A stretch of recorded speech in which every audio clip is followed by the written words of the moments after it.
New scientific evidence links Stonehenge to the Mayan calendar and Doomsday 2012 prophecy.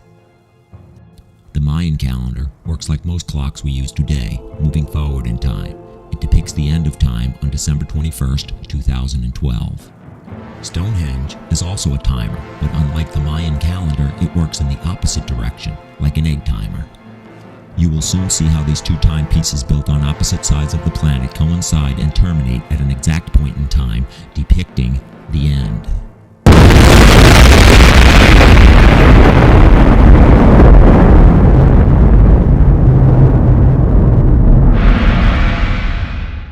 Stonehenge is a well-guarded prehistoric monument with inner circle access granted for special purposes only. Visitors are no longer permitted to touch the stones, but are able to walk around the monument from several feet away. Myself and a group of 25 scientists were given special entrance privileges by the English Heritage to examine and test the surfaces of some of the stones using a new technique of laser scanning which produces high-resolution images.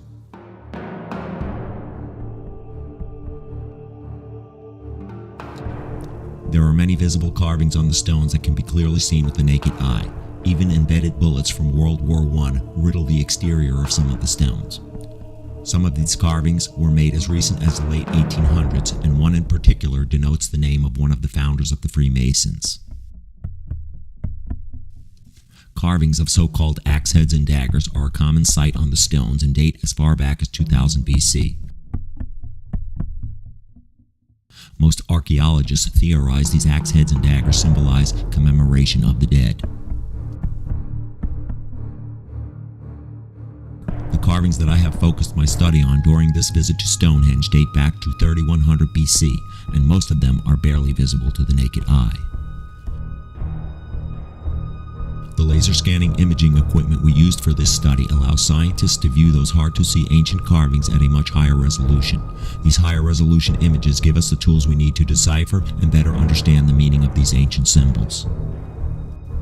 The best results were obtained from the base of the heel stones and trilithons. These are the main stones responsible for the guidance of the sun rays into the henge during the summer and winter solstice. Of additional interest are these photos of UFOs provided by the English Heritage that were taken within the last couple of years.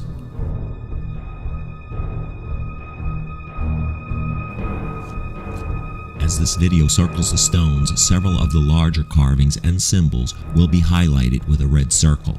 These are not the laser findings. These are just an example of a few of the larger symbols that were carved into the stones over thousands of years. Many have questioned, why would ancient man build such a monument?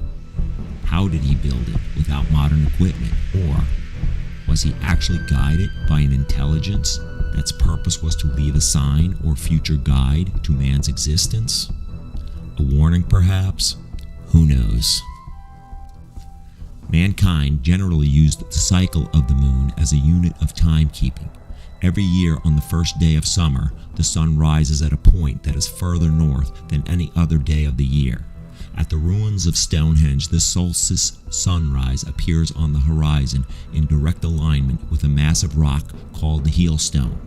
The heel stone serves the same purpose as the hands on a clock, but this ancient clock runs backwards. It is a countdown clock. It's a countdown to doomsday. During most parts of the year, the sunrise or sunset cannot be seen from the center of the monument. But on the longest day of the year, the June 21st summer solstice, the rising sun appears behind a heel stone, creating the illusion that it is balancing on the stone. The rising sun elevates up the length of the rock, creating a shadow that extends deep into the heart of the henge. This light travels through the outer stones, called trilithons. In a few years, 2012, due to the wobble of the Earth on its axis and certain other important alignments, the giant heel stone will no longer cast its shadow within the circle of stones. It will mean that time has run out.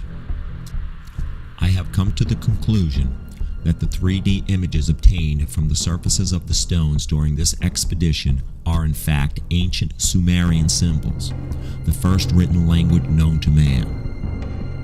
These Sumerian numerals can now be authenticated by radiocarbon-14 dating. We can now clearly decipher the results of this scientific find, and the results are nothing less than astonishing.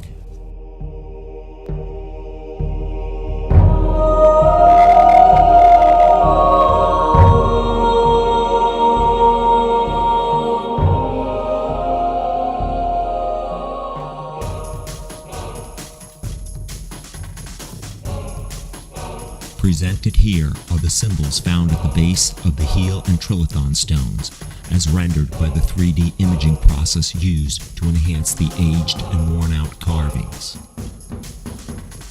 What you are looking at is a variation of the very first Sumerian numerals used by the human race. These Sumerian-based symbols represent the numbers 33 and 32 in that order. This may not seem at first to be a breakthrough finding to the average person, but as an archaeologist familiar with the ancient numeral system,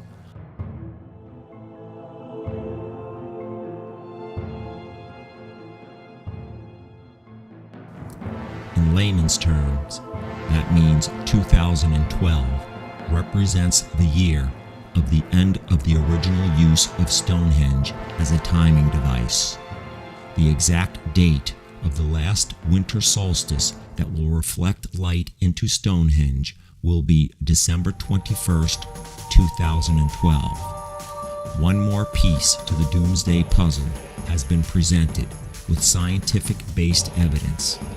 Whether the world is doomed to come to an end or not, I do not have the answer.